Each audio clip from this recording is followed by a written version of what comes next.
¿Te suena esto de sanar a tu niño interior? Cuando uno está intentando resolver su angustia, su malestar actual, es más que probable que haya encontrado en Internet, en redes sociales, en su librería, más de una o 1000 veces esto de sanar a tu niño interior, abrazar a tu niño interior, reír, jugar, curar a tu niño interior.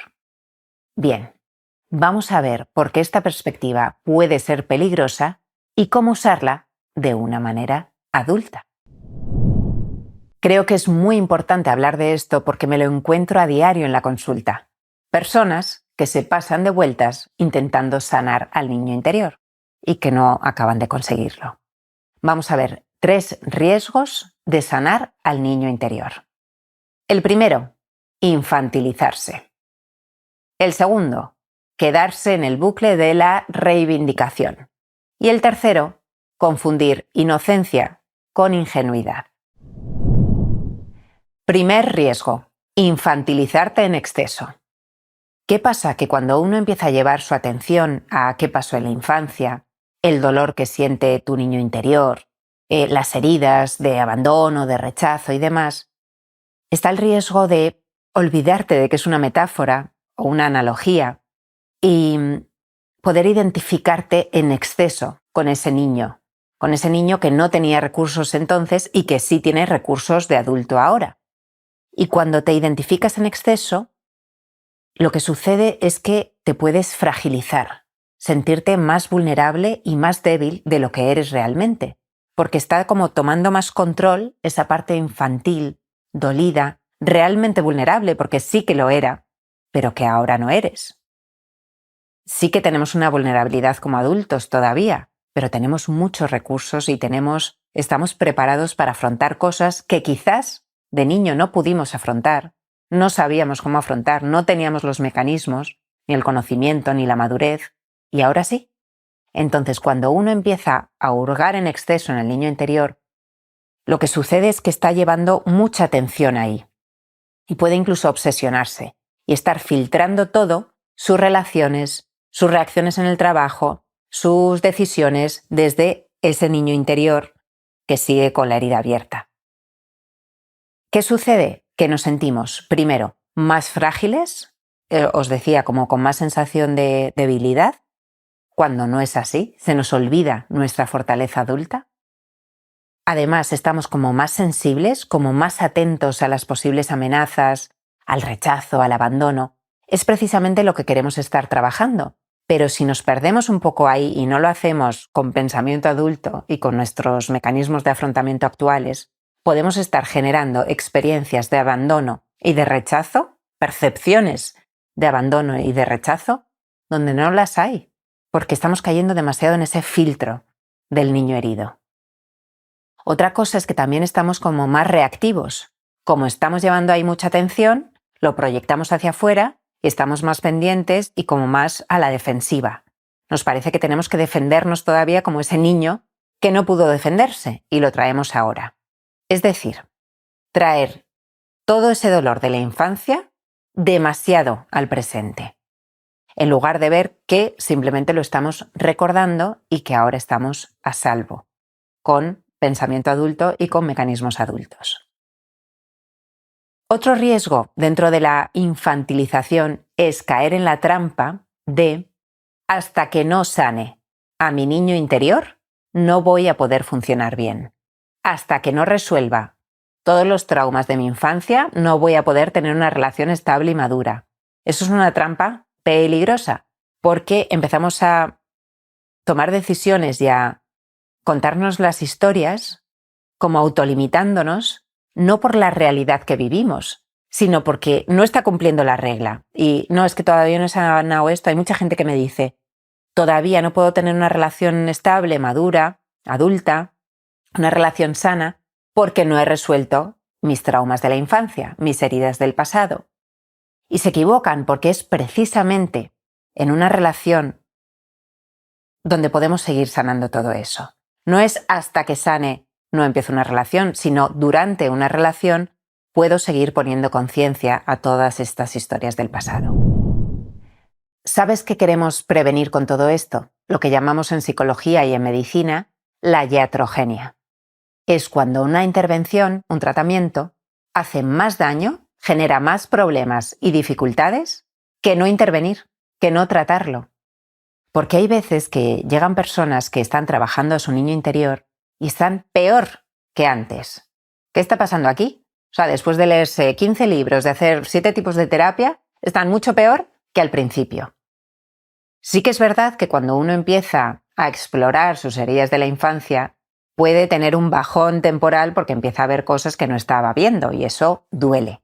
Eso pues remueve y oye, pues hay veces que no apetece y que uno se siente peor durante un tiempo. Pero si ya está durando demasiado y uno está hundido, ha caído en el ay, pobrecito de mí, un poco en el papel víctima de su historia y entonces es víctima de su destino, por lo tanto, y culpando a sus padres y ahí ya estamos entrando en lo que llamamos, como te digo, iatrogenia. Peor intervenir que no intervenir. O sea, casi mejor ni mirar a la infancia que mirarla demasiado.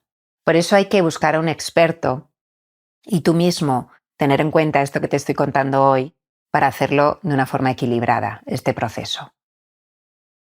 ¿Qué pasa? Que hay veces que cuando nos hacemos una herida, como estas heridas metafóricas de la infancia, si nos pasamos todo el día mirando la herida, limpiando en exceso la herida, no confiando en los mecanismos de autorreparación del cuerpo naturales y autónomos, que no tenemos que hacer nada para que se autorregulen, pues la herida va a acabar sangrando todo el día.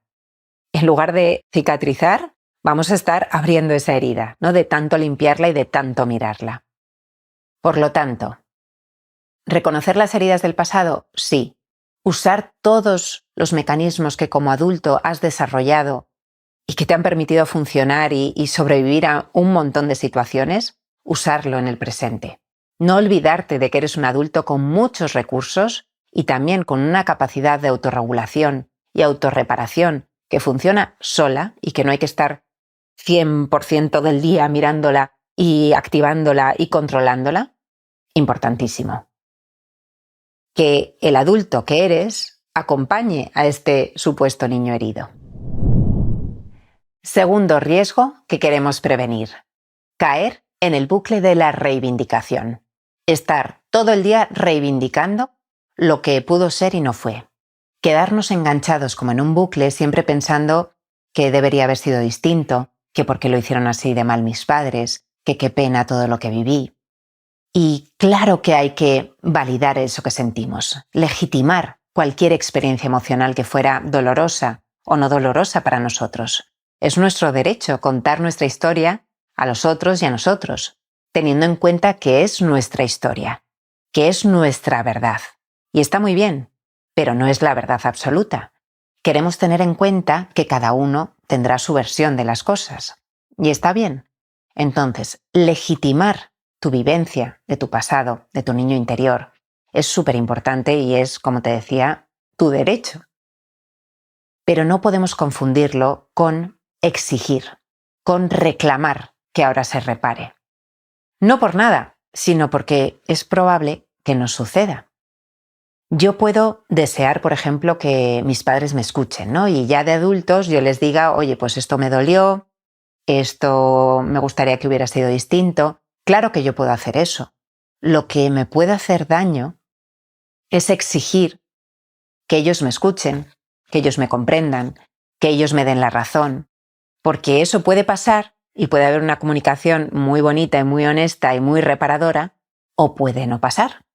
Entonces, aquí es importante no confundir mi deseo que me escuchen, deseo que me validen, deseo pues a lo mejor que me pidan perdón, a exigir que eso suceda, porque eso me va a hacer mucho más daño si no lo recibo. Y puedo, de nuevo, caer en una trampa de decir, como no he recibido eso, no voy a poder sanar esto, no voy a poder sanar a mi niño interior, porque no está pasando lo que quiero que pase. ¿Vale? Entonces puedo desearlo, pero mejor que no lo exija. Puedo validar cualquier experiencia que viví entonces, pero no puedo exigir que los demás me den la razón o que lo comprendan.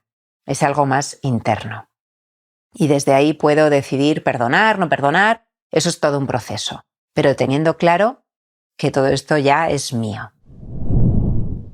Y claro que en este proceso de conocerte mejor, de recuperarte de la ansiedad, de lo que sea que estés viviendo, va a ser fundamental revisar tu historia, echarle un vistazo a qué pasó entonces, a cómo eran tu padre, tu madre, a comprender por qué actuaron así o por qué dejaron de actuar así, pero no tanto enfocándote en ellos, en buscar culpables o inocentes, en idealizar a uno, demonizar al otro, en mirar afuera, sino más bien mirar tú cómo se ha ido estructurando tu personalidad, qué mecanismos de defensa tuviste que usar para adaptarte a esa situación que vivías de pequeño, qué lugar, qué función cumplías dentro de tu familia.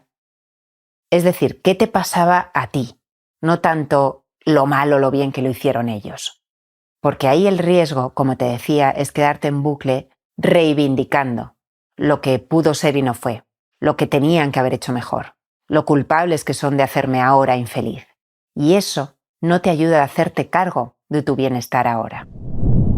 Y tercer riesgo, confundir inocencia con ingenuidad. Los niños son ingenuos. Como adultos, lo que nos interesa es mantener la inocencia y despertar de la ingenuidad. ¿Qué quiero decir con esto? Queremos como adultos seguir siendo inocentes en el sentido de seguir jugando, explorando, siendo creativos, confiar en la bondad del otro, crear relaciones desde la confianza, etc. Pero no seguir siendo ingenuos. Los niños son ingenuos porque se creen que papá y mamá son invencibles, que papá y mamá lo pueden todo y que me tienen que dar todas las satisfacciones y cubrir todas mis necesidades. Cuando nos hacemos adultos, lo que queremos es ver que papá y mamá no eran invencibles, que papá y mamá eran humanos y tenían sus propias neuras, sus propias heridas, sus propias limitaciones. Es decir, comprender el daño que me pudo hacer papá, que me pudo hacer mamá, desde los ojos de un adulto, ya de adulto a adulto, no todavía como un niño que se cree ingenuamente que papá y mamá me tienen que dar todo, protegerme de todo, siendo superhéroes, que es lo que piensa un niño. Si mantenemos esa ingenuidad todavía siendo adultos, no vamos a ser capaces de perdonar o de soltar o de centrarnos en nuestros propios recursos de adultos para sanar cualquier cosa que nos pasara entonces. Vamos a siempre conectar con un vacío que nadie puede llenar, que papá y mamá ya no van a llenar, que tenemos que llenar nosotros o aceptar que hay experiencias que parecen de vacío, que en realidad no son tanto así, pero bueno, eso es otro tema. Entonces, perder la ingenuidad, saber que nadie es perfecto, ¿vale? Que ellos también tenían sus dificultades. Y eso no significa negar tu experiencia de dolor. No significa tener que silenciar que te hubiera gustado que fuera distinto. Pero sí aceptar es lo que te ayuda a aceptar que no tuvo que ser distinto, que fue perfecto lo que pasó y que eso te ha ayudado a generar nuevos recursos y hacerte más fuerte y bueno, que tiene todo esto un sentido evolutivo para ti, a nivel psicológico, a nivel espiritual y a nivel biológico. Ahora bien, si queremos mantener esa inocencia de los niños, que nos conecta con la diversión, la espontaneidad, la confianza, como te decía, sin pecar de ingenuos. Entonces, claro que es muy importante, muy bonito, muy reparador conectar con ese niño interior, con sus heridas, con lo que vivió, con sus deseos, sus anhelos, etc. Eso sí, siempre recordando que ese niño está acompañado 24 horas de un adulto fuerte y flexible.